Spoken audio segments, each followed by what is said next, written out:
Olá, Fran, tudo bem? Boa noite. Olá, Marco Antônio. Boa noite, pessoal. Tudo bem? Tudo tranquilo aí? Sim. Diário das Graduandas, tudo bem? Jean Teles, tudo tranquilo, galera? Domingão, vamos estudar.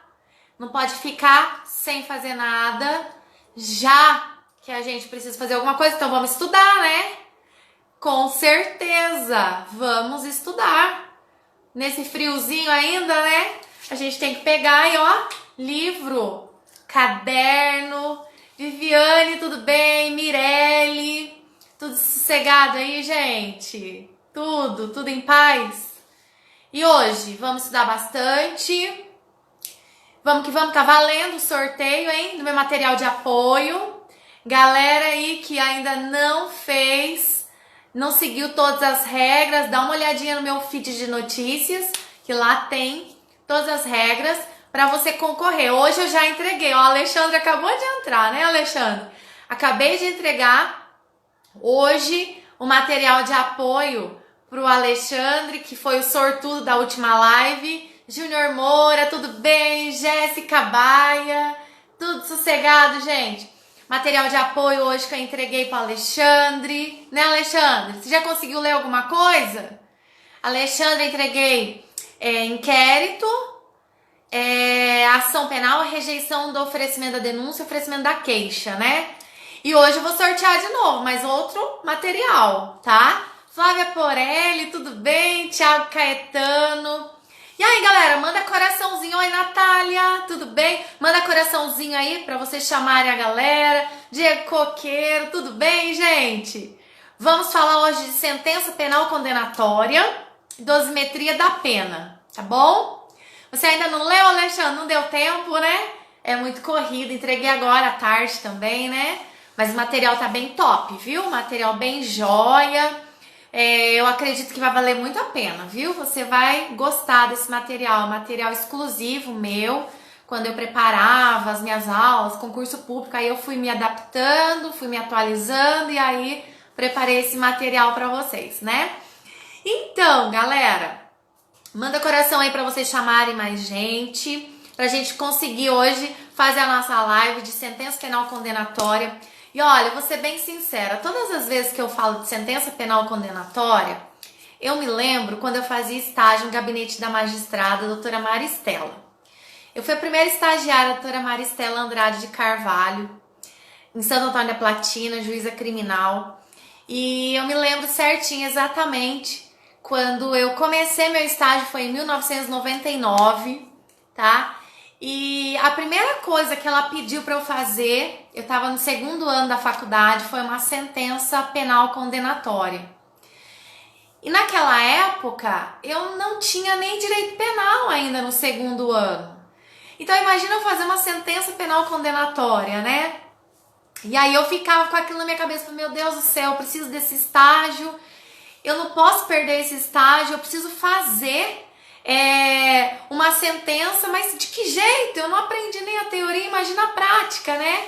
E aí, Cá, tudo bem? Hélio, Cristina, Med, Caio Carvalho, Cuba Santos, galera, uma boa noite para vocês. Estou contando aqui um pouquinho antes da gente começar a nossa live, contando a minha experiência na época de estágio, que em 1999, galera do céu, meu estágio, 1999, comecei com uma sentença penal condenatória. O primeiro trabalho meu como estagiária em gabinete de juiz foi uma sentença penal condenatória.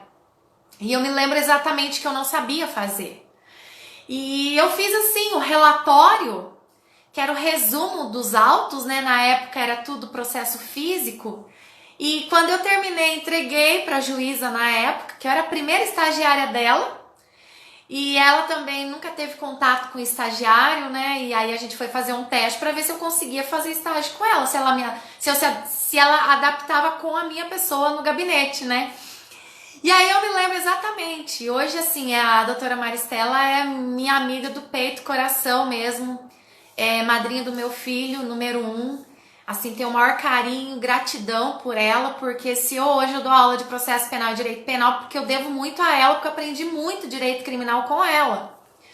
E ela olhou pra mim e falou assim, Gislaine na época, né? Gislaine, é o seguinte, você fez tudo errado. Então, se você não melhorar, não tem como você continuar estagiando comigo. Eu me lembro assim que foi um baque, mas ao mesmo tempo foi muito bom. Porque assim que eu recebi essa notícia dela, eu cheguei na minha casa e desesperadamente fui atrás de alguém que estava mais adiantado que eu para emprestar livro. Que eu precisava estudar porque eu não podia perder aquele estágio. Eu queria muito estagiar no gabinete da magistrada. E aí eu fiquei a madrugada inteira estudando sozinha, segundo ano de direito. E ela falou no outro dia, agora você vai refazer a sentença. É óbvio que eu refiz a sentença, mas não do jeito que ela queria, mas tinha melhorado um pouco. E daquele dia em diante, eu comecei a estudar muito processo penal e direito penal, porque eu não queria perder aquele estágio. E ela tinha muita paciência em me ensinar. E aí, aconteceu que eu sou professora de penal e processo penal. Por quê? Porque eu estudei muito para poder conseguir esse estágio e continuar como estagiária dela. Então, assim, às vezes, e eu sempre falo isso, os puxões de orelha vêm pra gente sempre aprimorar, sempre aprender mais, sempre estar antenado. E ela me ensinou a estudar desse jeito e me ensinou a estudar. E hoje eu dou aula de processo penal e direito penal. E assim, quando eu dou aula de sentença penal condenatória, eu sempre conto essa história, porque eu acho que é assim uma experiência de vida que eu tive e foi por causa disso que eu aprendi a fazer sentença penal condenatória. E quando a gente dá aula sobre isso na sala de aula, às vezes os alunos falam assim, professora, mas eu não quero aprender a fazer sentença porque eu não quero fazer concurso para juiz. Gente, não é esse o problema. O problema é que você tem que saber como se faz uma sentença penal condenatória, justamente para você que vai advogar ou vai ser órgão do Ministério Público, saber por onde recorrer. Vocês têm que saber onde o juiz pecou para você saber onde que você vai pegar no teu recurso. Então, é óbvio que você tem que saber como se faz uma sentença penal condenatória para você conseguir pegar o erro para poder recorrer. Por mais que você não queira ser juiz, você tem que saber, tá bom? Gente, uma boa noite. Jéssica Montanheiro, Celso Dionísio, Rose, Márcia, Moura Dias, Luzia, galera, Kelsen, Moura Dias Marcausto. Nossa, que galera. Vamos começar a falar, então, sobre sentença penal condenatória. Gostaria que vocês prestassem bastante atenção. E outra coisa, gente, eu vou terminar essa live, vou sair e entro novamente para fazer o sorteio do meu material de apoio, tá bom? Então eu não vou fazer o sorteio dentro dessa live. Eu vou até o final com ela, só falando de sentença penal condenatória. E aí eu vou abrir outra live para vocês estarem comigo e tem que estar online para poder receber esse material de apoio, caso você seja sorteado, tá bom? Então vamos começar. Dá um joinha aí para mim. Só para eu saber se tá tudo tranquilo, o som tá bom, a imagem tá legal. Késia, tudo bem? Manda um joinha para mim que eu já vou começar com tudo. E a gente só vai parar a hora que o Instagram mostrar para mim assim, 25 segundos restantes. Aí a gente termina, eu faço uma outra live já na sequência para fazer o sorteio. Tudo bem? E aí, galera, Solene, advogada, que legal, gente. Sejam muito bem-vindos, João Lucas do Prado. Vamos que vamos, Flávia Porelli. Então vamos começar. Primeira coisa que a gente tem que aprender sobre sentença penal condenatória. Gente, a sentença faz parte e ela é uma das espécies de decisões judiciais, tá? Primeiro ponto que a gente tem que destacar. A decisão judicial é um termo genérico que engloba despacho, decisão interlocutória e sentença. Então, todas as vezes que a professora fala em sentença, entenda como sendo uma das espécies de decisão judicial. Por quê? Porque a sentença, primeiro ponto, ela só pode ser proferida pelo juiz, tá? Sentença não pode ser proferida por outra pessoa, a não ser um magistrado. Ponto. Segunda situação. A sentença também tem uma subdivisão. A sentença, segundo Hélio Tornag, gravem bem esse nome, tá? É muito importante. Segundo Hélio Tornag, a sentença é dividida em três partes. Três partes. Primeira parte se chama relatório. Segunda parte se chama fundamentação. E terceira parte se chama dispositivo, tá bom? Segundo Hélio Tornag, a sentença seja de absolvição, condenatória, de extinção de punibilidade, tem três partes.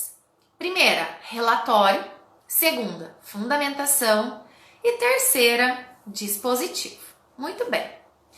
Com relação ao relatório, a gente tem que destacar que nada mais é do que um resumo do que aconteceu de mais importante durante toda a ação penal e, se tiver algo de interessante, também na fase de inquérito, o magistrado também poderá apresentar isso no relatório.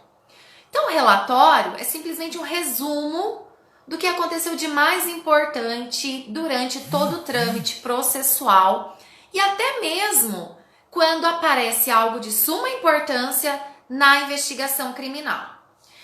Um destaque importante é, nos juizados especiais, principalmente a Lei 9.099 de 95, o relatório é facultativo. O relatório nas sentenças dos juizados especiais, segundo Lei 9.099 de 95, é simplesmente facultativo. Pode o juiz apresentar o relatório, como pode o juiz deixar de elaborar o relatório, tá bom? Isso daí é muito mais tranquilo, muito mais fácil. A gente sabe que o relatório simplesmente é um resumo do que aconteceu de mais importante. Mas no processo penal, é obrigatório. No juizado especial, é facultativo. Tranquilo? Bom, seguindo. A fundamentação. A fundamentação nada mais é que aquele momento em que o juiz apresenta todos os direitos, jurisprudências, doutrinas, faz uma análise com as provas que foram produzidas nos autos. Se tiver algum elemento informativo na fase de inquérito policial, ele também faz essa abrangência e uma ligação entre uma prova e outra, demonstrando se existe algum ponto controvertido e o que ele compreende sobre aquele assunto. Então, a gente diz sempre que a fundamentação é o momento pelo qual o magistrado mostra para as partes o que ele pensa sobre o caso concreto. Se ele tem a ideia de condenar, já na fundamentação ele apresenta todas as doutrinas e jurisprudências nesse sentido. E outra coisa que também é muito interessante, que o magistrado também na fundamentação, ele faz uma ligação entre as provas para demonstrar que a prova A com a prova B tem relevância. Porém, a prova C, D e E não tem nenhum tipo de abrangência e um valor probatório que seja considerável.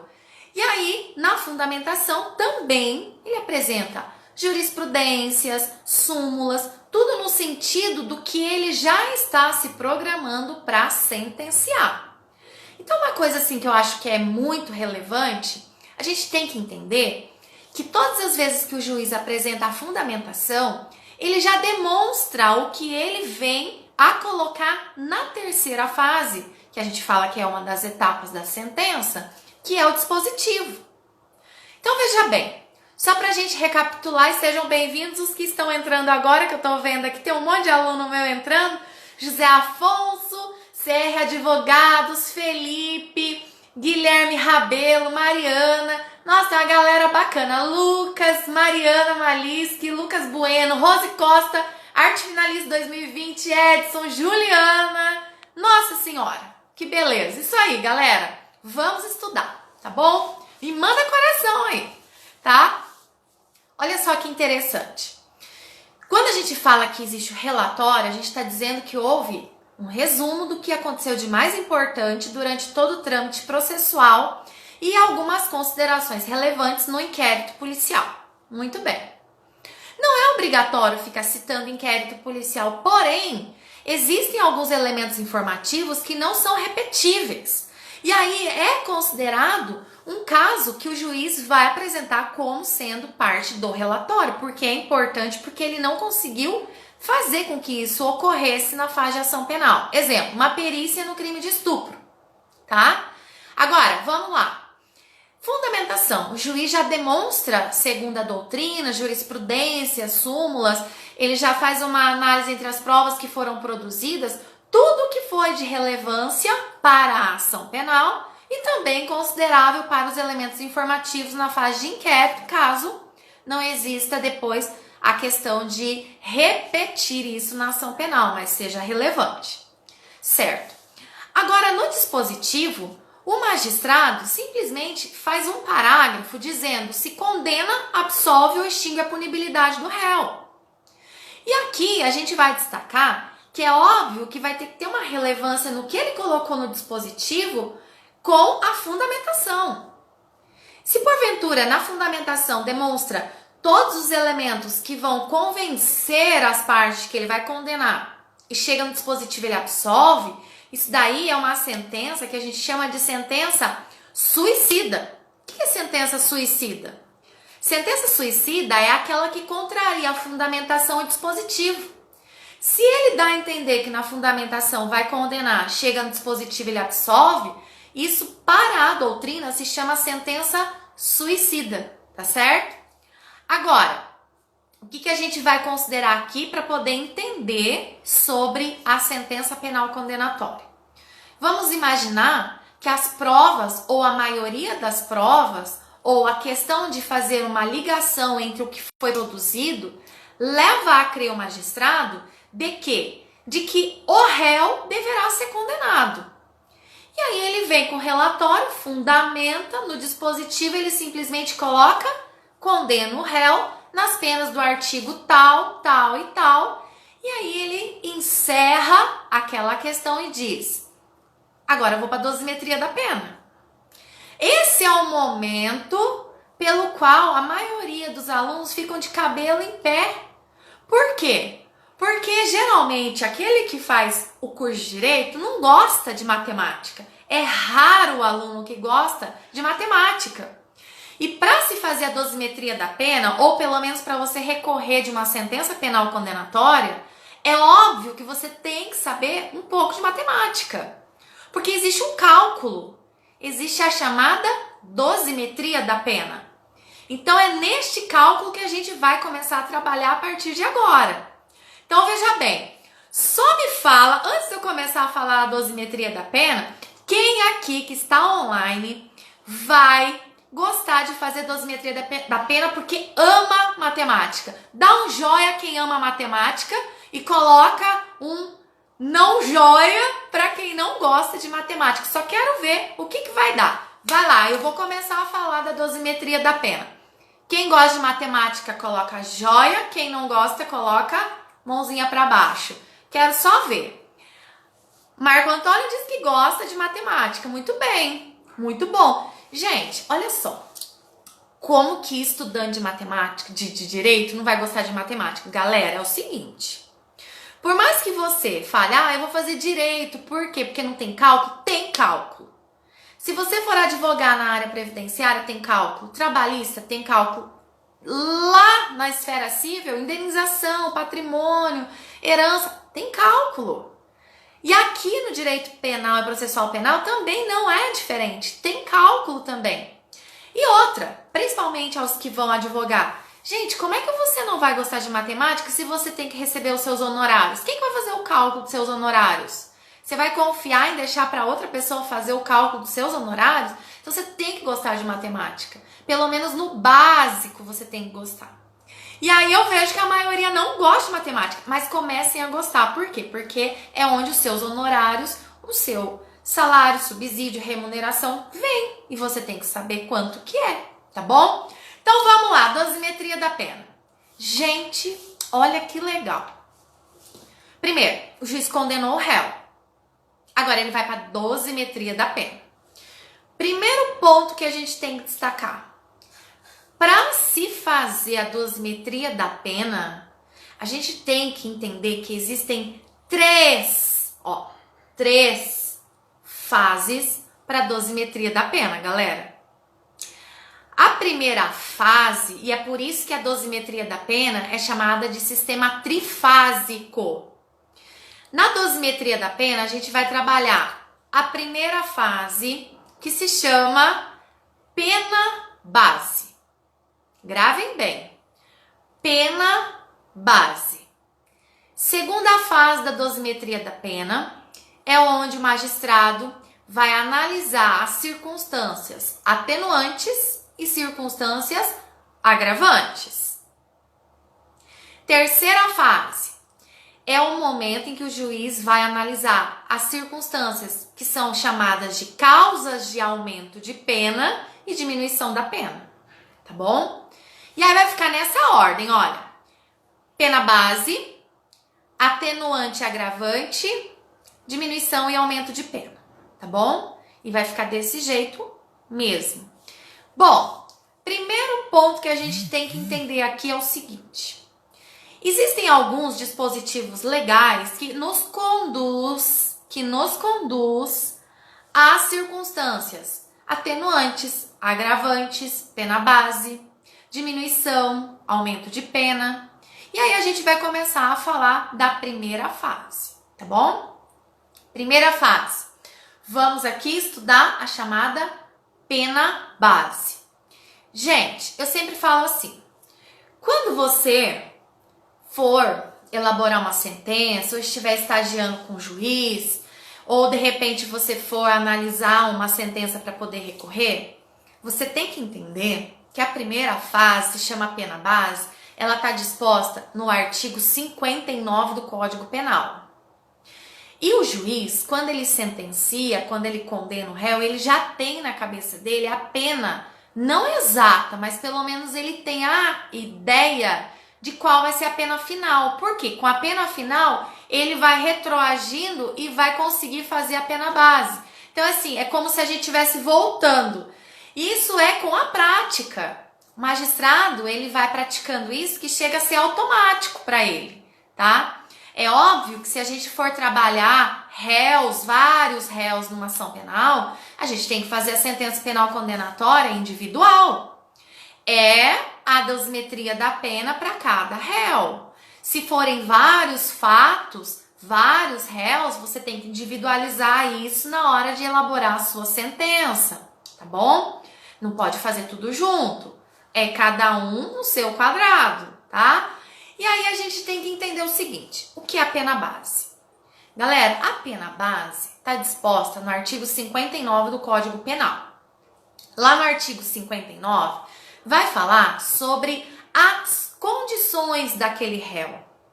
E é o momento pelo qual o juiz analisa a personalidade do réu. É o momento pelo qual o juiz analisa as circunstâncias, os motivos que o réu praticou o crime, se ele tem antecedentes, se a vítima colaborou com a prática criminal para que o réu cometesse a infração penal.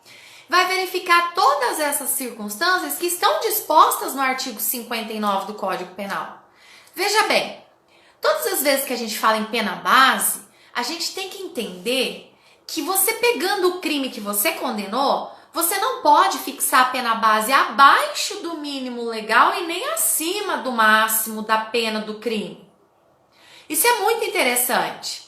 Então, quando você, magistrado, fixa a pena base, você não pode ficar nem aquém da pena mínima e nem além da pena máxima do crime que você condenou o réu.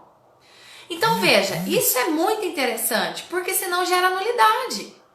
Não tem como você fixar a pena base num crime que é de 6 anos a 12 anos, você fixar a pena base em 5 anos. Não pode. E também você não tem como fixar a pena base acima de 12 anos, que é o máximo da pena. Porque a primeira fase não nos permite fazer isso. Tá certo? Agora, o que a gente tem que destacar aqui? Uma coisa muito importante que muitos alunos acabam até confundindo, mas é bobeira, não pode confundir um negócio desse, é o seguinte. Quando a gente analisa a pena base disposta no artigo 59 do Código Penal, a gente está querendo dizer sobre a personalidade do agente, os motivos, circunstâncias, antecedentes do réu, qual foi a consequência do crime, se a vítima colaborou para que o réu conseguisse praticar, ou seja, será que ela deu início para que o réu pudesse cometer esse crime? Como que funciona? E aí a gente tem que entender o seguinte: quando a gente fixa a pena base, a gente já fixa pensando no resultado final.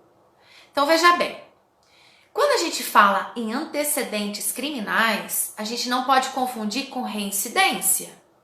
Antecedente criminal está na primeira fase, que é o artigo 59 do Código Penal. A reincidência é uma das circunstâncias agravantes na segunda fase da dosimetria da pena, que está no artigo 61 do Código Penal. Uma coisa não tem nada a ver com a outra. E quando você vai estudar isso, muitas vezes, alguns doutrinadores colocam os seguintes exemplos. Antecedente criminal é qualquer passagem policial que não tenha trânsito em julgado. Para alguns doutrinadores, entende-se que antecedente criminal é simplesmente uma passagem policial, nem que não haja condenação, mas já gerou antecedente criminal. A reincidência já é diferente. A reincidência, que é considerada uma agravante disposta no artigo 61 do Código Penal, diz que o réu tem que ser condenado, tem que transitar em julgado a sentença penal condenatória, e se porventura ele praticar outro crime, nesse outro crime, se ocorrer um intervalo menor que 5 anos, ele é considerado reincidente no segundo crime. Então veja, é uma coisa diferente da outra, mas infelizmente isso acaba apresentando na nossa doutrina para alguns outros doutrinadores que há aquela questão de que se você aplicou na pena base que o réu tem antecedentes criminais, você não poderia gerar reincidência na segunda fase. Balela, isso não tem nada a ver. Se fosse a mesma coisa, nós não teríamos primeira fase para antecedentes e segunda para reincidência. Então, uma coisa muito importante que a gente tem que destacar é que antecedente é uma coisa, reincidência é outra. E isso não vai gerar uma dupla condenação, uma dupla análise contra ou em desfavor do réu. Não tem nada a ver, tá bom? Essa é a concepção, a ideia, a minha opinião relacionada com base em doutrinadores que dispõem que antecedente é diferente de reincidência. Tudo bem? Mas existem doutrinadores que vão contra essa ideia, doutrinadores que vão a favor do réu, tá? Não que eu esteja contra ou a favor, estou dizendo que a minha opinião é segundo a doutrina que relata que antecedente é uma coisa, por isso que está na primeira fase, e reincidência é outra, por isso que está na segunda fase. Se fosse a mesma coisa, a gente não poderia estar falando em fases distintas, tá bom? Bom, uma coisa importante que a gente tem que destacar na primeira fase é isso, tá? Analisa lá o artigo 59 do Código Penal e aí você faz uma relevância com o artigo 68 também, que dá para dar uma olhadinha depois. E aí você não pode jogar nem abaixo da pena e nem além da pena máxima. Tranquilo?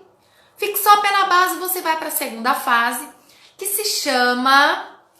A segunda fase fala sobre as agravantes e atenuantes, tá? A questão das agravantes e atenuantes, nós temos um dispositivo legal que trabalha em cima disso. E veja bem, quando a gente fala em agravante, a gente está falando do artigo 61 do Código Penal.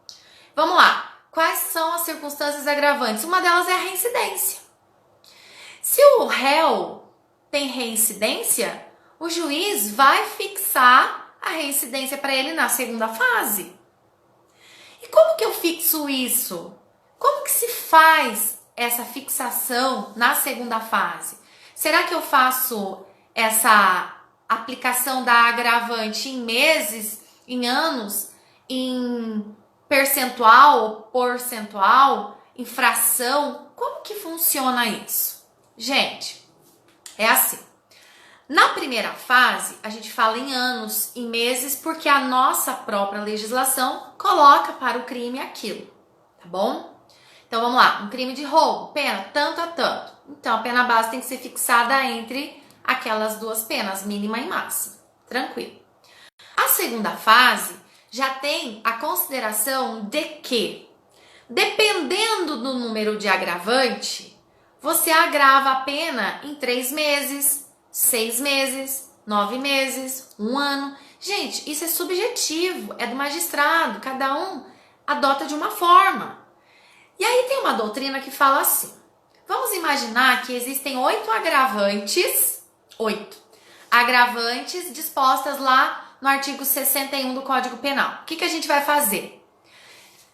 Se o réu tiver 2 agravantes, eu coloco lá 2/8 da pena base. Eu, particularmente, aprendi diferente.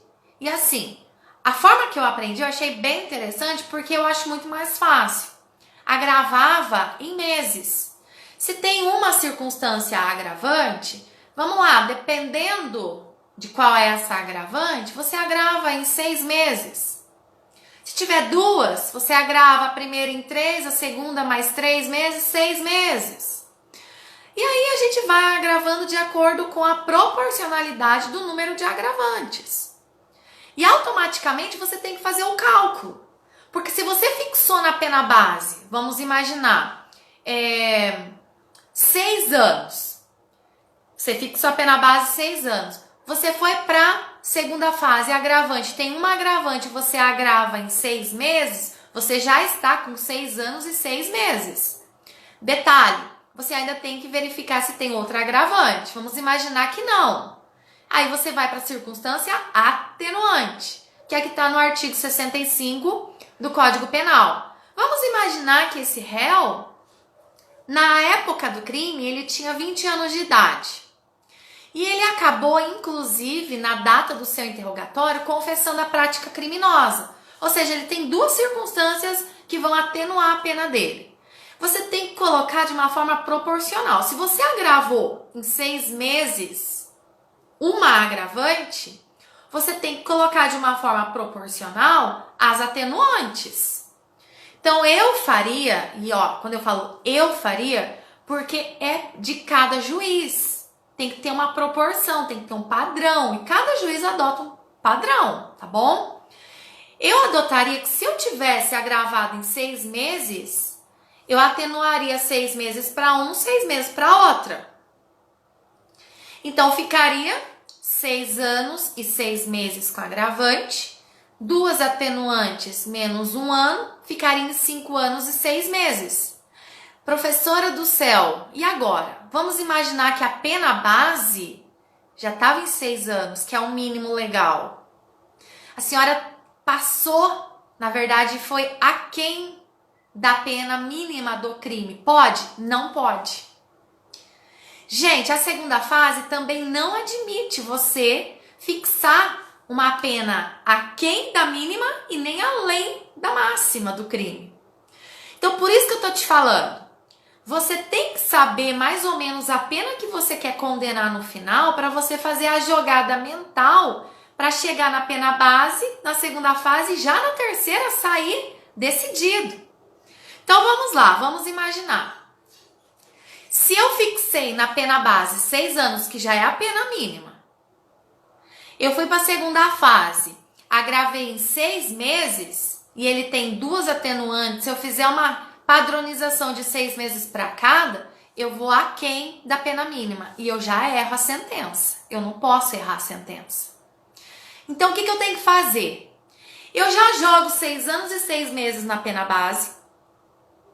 Chego na segunda fase, eu pego 6 anos e 6 meses, agravo em mais 6 meses, eu já tenho 7 anos. E aí eu atenuo 1 ano, porque são 2 atenuantes, cai a minha pena em 6 anos, eu estou ainda dentro do mínimo da pena. Portanto, a minha segunda fase já encerrou. E aí eu vou para a terceira fase.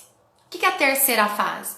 A terceira fase são as causas de aumento e diminuição de pena. Geralmente, as causas de aumento e diminuição de pena estão dispostas nos parágrafos do crime que ele foi condenado. Vamos imaginar um crime de roubo. Lá no crime de roubo, artigo 157 do Código Penal, nós temos alguns parágrafos que já vão trabalhar as causas de aumento e diminuição de pena. E lá já vai estar descrito, aumenta-se de 1/3 à metade. Então veja, é fração. Diminui-se de 1/3 à metade, é fração. Então a própria lei coloca para nós quais são as frações para as causas de aumento e diminuição de pena. Então veja, professora, a senhora ficou em 6 anos segundo a pena da segunda fase. Agora que eu vou verificar as causas de aumento de pena e diminuição, eu posso ficar abaixo da pena mínima e além da pena máxima? Agora na terceira fase você pode. Nessa terceira fase você consegue ficar abaixo da pena mínima e acima da pena máxima. Por quê? Porque a nossa legislação permite com que na terceira fase da dosimetria da pena há essa possibilidade da pena ficar abaixo ou além da pena disposta no crime. Deu para entender, galera? Manda um joia aí, só para eu saber como é que vocês estão, se tá todo mundo antenado, se vocês estão entendendo o que eu tô falando. Boa noite, Marcelo, Luan, Maiara, Lariane. Tô vendo que o pessoal entrou aqui, Deisiane, DJ Borges, Vitor Belasque, Rogers. Gente, então, a questão da dosimetria da pena, a partir do momento que você vai para a terceira fase da dosimetria da pena, você vai fixar a pena definitiva. Você já fixa a pena definitiva na terceira fase. E aí veja só, quando você fixa a pena definitiva, você tem que ir para o cumprimento da pena, que é qual é o regime inicial que o réu vai cumprir a pena. Então vamos imaginar que a pena desse réu ficou em 4 anos cravado. E eu tenho que fixar o regime inicial de cumprimento da pena. Primeira coisa que eu tenho que entender, esse réu é reincidente? Por quê? Porque por mais que a pena seja pequena, se ele for reincidente, ele não pode pegar o regime aberto. A nossa legislação não permite que reincidente fique no regime aberto. Por mais que a pena seja pequena, ele não pode ficar no regime aberto. Então vamos lá. Como que eu sei que o regime inicial de cumprimento de pena é regime aberto, semiaberto ou fechado?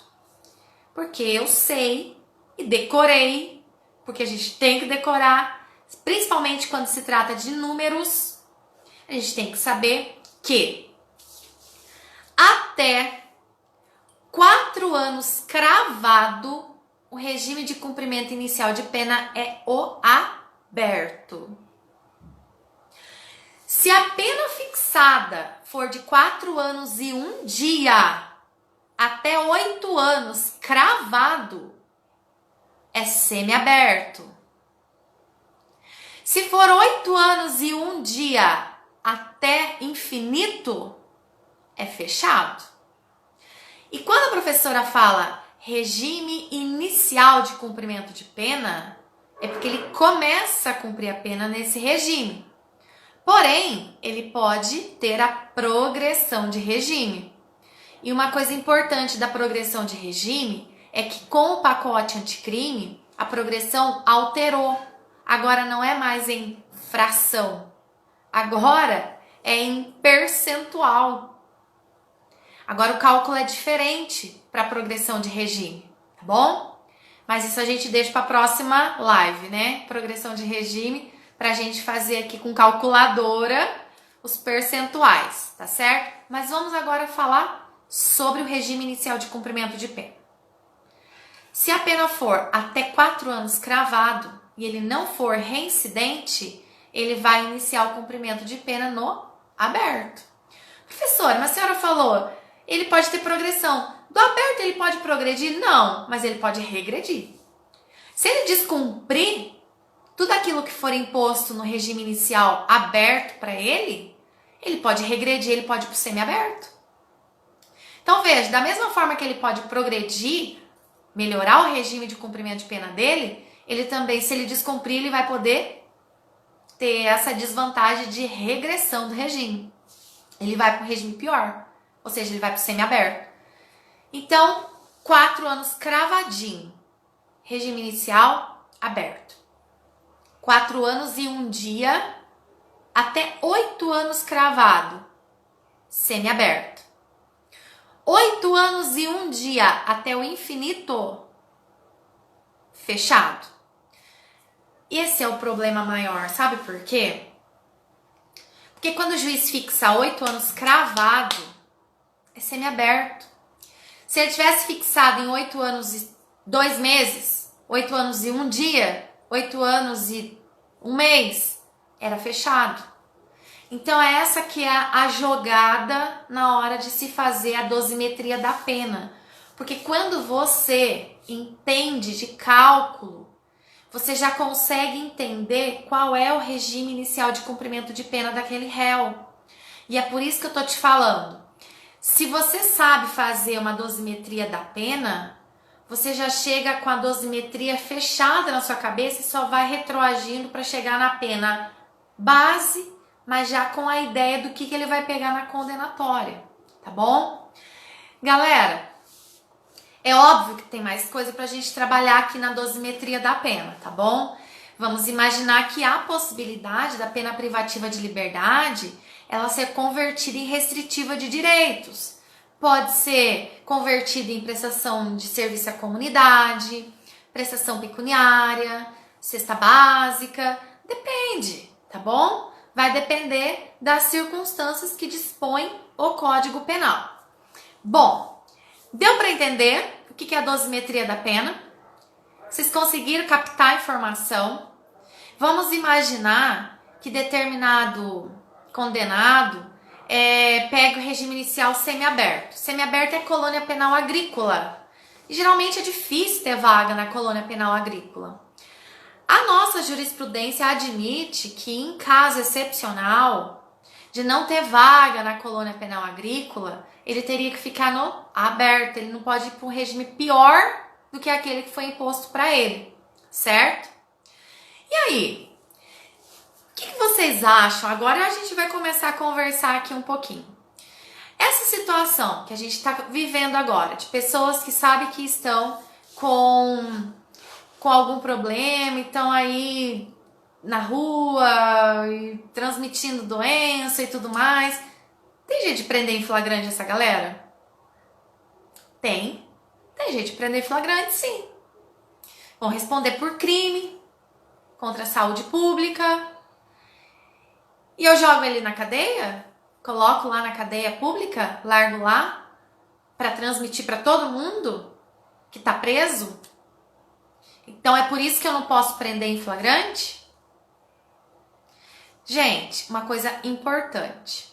Prender em flagrante é possível. No caso dessa pandemia, se a pessoa estiver, não com a suspeita, mas já tiver, infectado e estiver andando por aí, tentando, transmitir para outras pessoas, ela pode ser presa em flagrante, sim. E aí o pessoal fala assim, joga na cadeia. Então vamos lá. Como que nós vamos poder trabalhar isso? O simples fato de não poder jogar na cadeia significa que se eu jogar na cadeia, vai transmitir para todos os demais presos, correto? Mas então eu deixo de prender em flagrante? Não, você prende em flagrante e aí é possível também aplicar a chamada prisão domiciliar com a tornozeleira. Mas eu não deixo de prender em flagrante, porque está cometendo um crime. E aí a gente pode fazer esse tipo de consideração. E todo o trâmite processual vai seguir. E é óbvio que vai chegar na sentença, o juiz vai condenar. Por quê? Porque é plausível, é verídico, eu tenho provas, eu tenho elementos que conduzem que essa pessoa está praticando crime. Tem testemunha, eu tenho filmagem, eu tenho tudo. É óbvio que vai chegar na sentença penal condenatória. E aí eu tenho que fixar o regime de cumprimento de pena. E aí a gente tem que analisar, essas circunstâncias que eu acabei de ensinar para todos vocês. Aqui foi simplesmente um caso que eu acabei lembrando, e para vocês poderem analisar junto comigo. Não é porque não pode prender, não é isso. Prende e aí depois a gente verifica se há condição de se colocar em prisão domiciliar, se tem todos os requisitos, tornozeleira, e aí vamos que vamos, tá bom? Galera, eu vou terminar por aqui a minha live e já vou começar o sorteio. Estou vendo aqui quem está online. Se porventura a professora sortear e não estiver online aqui, não vai ganhar o material de apoio, tá bom? Então, olha, fiquem com Deus, foi um prazer estar com vocês aqui no nosso domingão, tá bom? Fiquem com Deus. A Prof. Gi agradece de coração. Tomara que vocês tenham aprendido sobre sentença penal condenatória. Fico muito contente. Quem não entendeu pode mandar um direct para mim, eu explico novamente, tá certo? E agora a gente vai finalizar nossa live. Eu vou terminar, encerrar aqui, vou abrir outra live pra gente ir direto pro sorteio, tá bom? Então, ó, fica antenado, quem tá aí continua. Eu termino e já entro de novo, tá? Eu vou pro computador agora. Ele já tá preparado no Insta sorteio. E você que fez aqueles comentários, fez o compartilhamento, colocou lá nos seus stories e tá concorrendo ao material de apoio da Prof. Gi, certo? Manda um joinha pra mim aí e vamos agora fazer o nosso sorteio. E ó, só lembrando, só ganha quem estiver online, tá certo? Fiquem com Deus. Grande beijo a todos vocês. Tchau, tchau. Tô entrando agora, hein? Fica aí.